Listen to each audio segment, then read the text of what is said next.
Hello students, we are studying our chapter Politics of Land Development. Yesterday I had sent you link regarding major outcomes of our new policies. क्या क्या उसकी problems थी, क्या जो है उससे हमें बेनिफिट हुए थे, ये हमने पढ़ा था। और उसका हमारा फर्स्ट टॉपिक हमने फाउंडेशन पढ़ा था। स्टूडेंट्स, आज हम जो है अपना नेक्स्ट टॉपिक लैंड रिफॉर्म्स शुरू करने लगे हैं।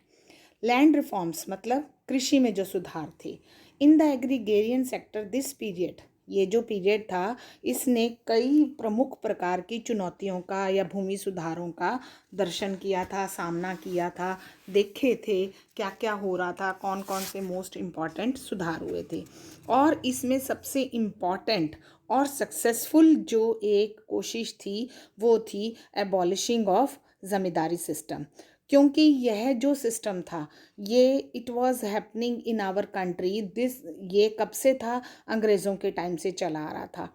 और अगर इसको एबॉलिश करना था तो ज़मीन के उस वर्ग से ख़त्म करना था जिसकी कि कृषि में कहीं कोई इंटरेस्ट नहीं था।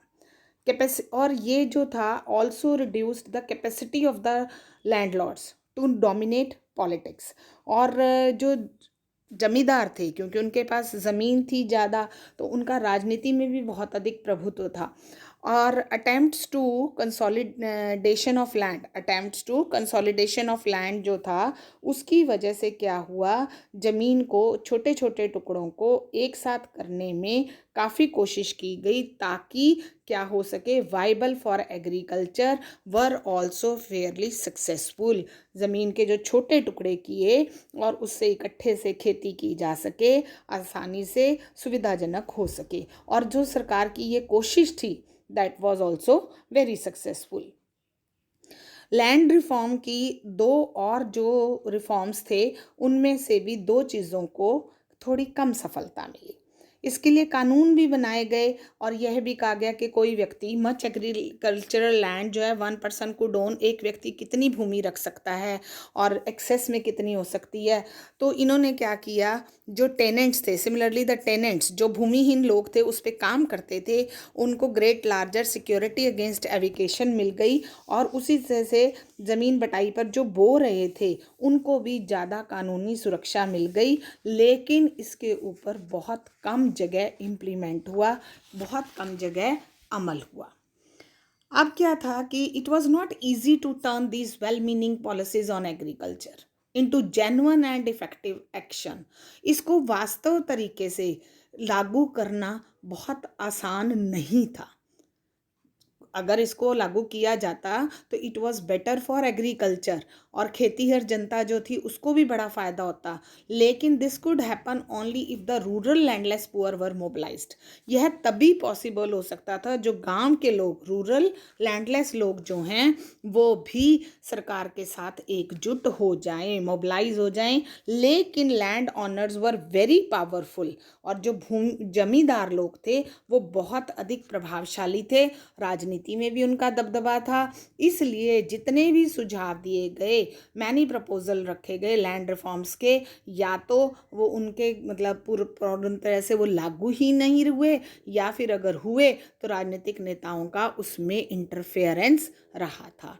तो इससे हमें एक बात क्या पता चल रही है कि माना जितने भी टॉप मोस्ट नेता जो थे वो इम्पॉर्टेंट थे और क्या उसको बोलेंगे, बहुत ज़्यादा मतलब ईमानदार थे, लेकिन फिर भी दे रिमेंड ओनली ऑन पेपर। जितने भी कानून बनाए गए वो सब कागज़ों पर रहे। Economy policy is part of the actual political situation in the society spite of good wishes of some top leaders. यहाँ देखिए बात कि जो शीर्ष के टॉप लीडर्स थे उनकी इच्छाएं थी देश को प्रगति करना, तरक्की करना, किसी प्रकार का लोगों की भूमि के डिस्ट्रीब्यूशन में भेदभाव ना हो। लेकिन जो प्रभावशाली सोशल ग्रुप्स था, डोमिनेंट सोशल ग्रुप्स था, उसने हमेशा ही राजनीति पे, नीतियों के निर्माण पे, उनको लागू करने पे, उनकी फंक्शनिंग पे, सब पे अपना इफेक्ट छोड़ा था। इफेक्टिवली कंट्रोल था उनका नीति निर्माण पे भी और उनको लागू करने पे। अब स्टूडेंट्स, हमारा एक नया टॉपिक शुरू होने लगा है और वो क्या है, दैट इज़ ग्रीन रेवोल्यूशन। सोचने की बात है, हरित क्रांति। आपने साइंस में भी ये वर्ड पढ़ा होगा और या 10th एसएस में भी पढ़ा है। अब आपको और मैं इसमें डिटेल में बताने लगी हूँ कि ग्रीन रेवोल्यूशन क्या था। ग्रीन रेवोल्यूशन एक उस समय की रेवोल्यूशन है कि जब देश पर फूड क्राइसिस हो गए और देश जो था पूर्णतया से एक्सटर्नल प्रेशर में आ गया, पूर्णतया से बाहरी प्रभाव में आ गया कि हम सब कुछ जो है बाहर से आयात कर रहे थे। और कर भी कहाँ से रहे थे? अमेरिका से। कहाँ से कर रहे थे? यूनाइटेड स्टेट्स से, अमेरिका से कर रहे थे। और अमेरिका से जो हम सामान अपना ले रहे थे, तो अमेरिका ने उसके बदले में कहा इंडिया को कि हमारी इकोनॉमिक पॉलिसीज़ को तुम फॉलो करो, उसके ऊपर जोर डालना शुरू कर दिया। और फिर धीरे धीरे, गवर्नमेंट को तो ये पसंद नहीं था, गवर्नमेंट ने क्या किया, अपनी फूड सिक्योरिटी को फिक्स करने के लिए एग्रीकल्चर के एरिया में एक नई पॉलिसी बनाई।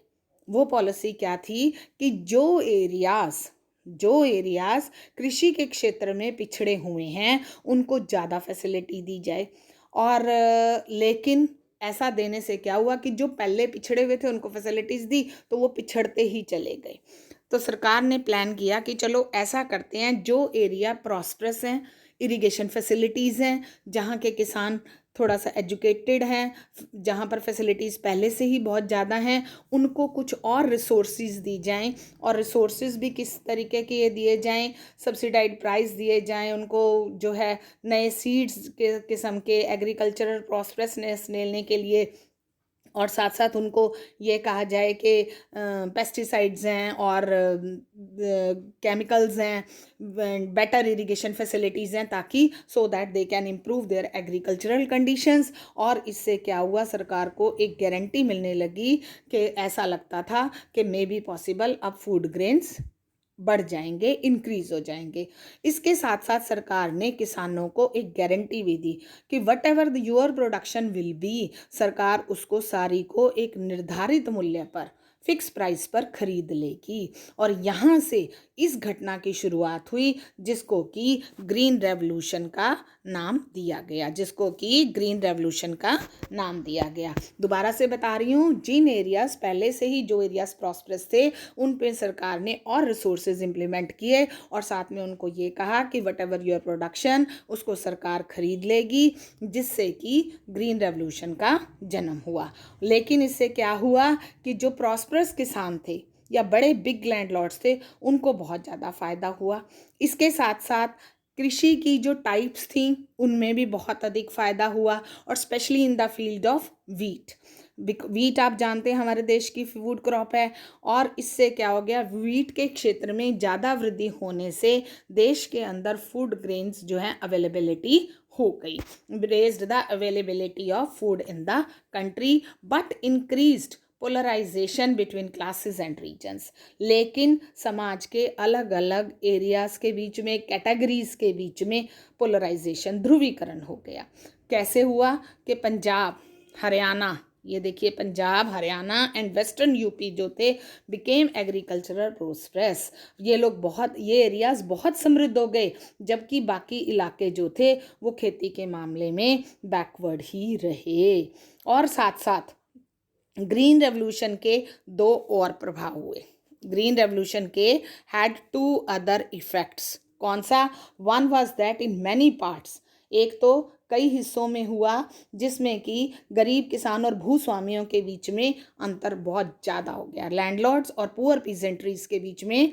ये देखिए, poor peasantry and the landlord जो है उनकी बहुत बीच में अंतर आ गया, फेवरेबल कंडीशंस नहीं थी। और दूसरा जो हुआ, मिडल फार्मर्स और उसके साथ साथ बड़े किसानों के बीच में भी आया, और ज़्यादा मिडल क्लास किसान जो थे वो उभर कर सामने आए। यहाँ पे स्टूडेंट्स, मैं आपको एक छोटा सा टॉपिक और बता दूं कि white revolution, it was also happened in the field of milk में अमूल के उसमें किया, जिस वजह से जो है दूध के क्षेत्र में किया। वर्गीस कुरियन ने गुजरात सहकारी दूध और विपणन परिसंघ की स्थापना भी की थी। उसके बाद से स्टूडेंट्स फिर क्या हो गया कि हरित क्रांति के कारण ही बदलाव होते चले गए। फिर हमारा जो है नेक्स्ट टॉपिक आ रहा है लेटर डेवलपमेंट्स। कौन सा है? Letter developments. 60 के जो डिकेड था, लास्ट 60 के डिकेड में हमारी इकोनॉमिक डेवलपमेंट में एक नया मोड़ आया। यहाँ पर क्या हुआ कि after the death of Nehru जो था, कांग्रेस भी सिस्टम वो भी परेशानियों में आ गई। इंदिरा गांधी जो है एक पब्लिक लीडर बनकर इमर्ज्ड हुई, लेकिन उन्होंने सोचा था कि अर्थव्यवस्था को हम अच्छे से नियंत्रण कर पाएंगे, लेकिन नहीं कर पाई। 67 के बाद का जितना भी समय था उसमें प्राइवेट सेक्टर और इंडस्ट्रीज पर बहुत प्रॉब्लम्स आई। 14 जो निजी बैंक थे, 14 बैंक्स जो थे, 14 प्राइवेट बैंक्स जो थे, उनको नेशनलाइज्ड कर दिया गया। 14 बैंक्स को नेशनलाइज्ड कर दिया गया। गवर्नमेंट ने अनाउंस्ड किए मैनी प्रो पुअर प्रोग्राम्स, और सरकार ने गरीबों की भलाई के लिए बहुत कार्यक्रमों की घोषणा की। और सरकार का जो विचारात्मक रुझान था सोशलिस्ट पॉलिसीज़ की तरफ बढ़ना शुरू हो गया, जिससे कि क्या हुआ, जब सरकार सोशलिस्ट पॉलिसीज़ की तरफ बढ़ने लगी तो जितने भी आलोचक थे, राजनीतिक पार्टियों के लोग थे, खूब इसके ऊपर कॉन्ट्रडिक्शंस डिस्कशंस होती चली गई। और विशेषज्ञों के बीच में भी, जितने भी एक्सपर्टीज पीपल थे, उनके बीच में भी सरकार की पॉलिसीज़ के फेवर में और अगेंस्ट काफ़ी डिस्कशंस हुई। लेकिन ये जो थी, ज़्यादा दिनों तक ये सरकारी व्यवस्था जो था, सिस्टम गवर्नमेंट का, it has not been continue for a long term. Planning तो ठीक रही, लेकिन इसकी इम्पॉर्टेंस धीरे धीरे ख़त्म होनी शुरू हो गई। 1950 से 1980 के बीच में जो हमारी पर एनम रेट 3 to 3.5% था, धीरे धीरे आगे बढ़ने लगा। और पब्लिक सेक्टर में बहुत सारी ऐसी इंडस्ट्रीज थी पब्लिक सेक्टर की, पब्लिक सेक्टर एंटरप्राइजेज जो थे, जहाँ पर कि सरकार थी या ब्यूरोक्रेट्स थे, वो कोई पॉजिटिव रिस्पॉन्सिबिलिटी नहीं निभा रहे थे। शुरू में तो in the starting people were having faith in these bureaucrats, लेकिन बाद में ये जो विश्वास था, such lack of public faith led the policy makers to reduce the importance of the state in India's economy from the 1980s onward. और इसके बाद से अर्थव्यवस्था में राज्य की जो रोल था उसको कम कर दिया गया। आने वाली चैप्टर्स में फिर हम देखेंगे कि क्या हुआ।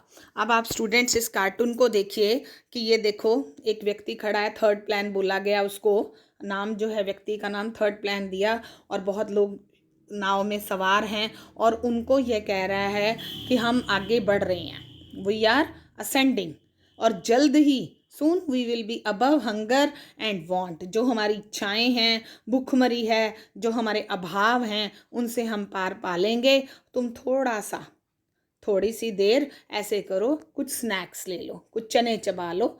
आप सोच सकते हैं, इमेजिन कर सकते हैं कि क्या चने चबाना काफ़ी पर्याप्त हो जाएगा लोगों को जब फूड ग्रेन चाहिएगी।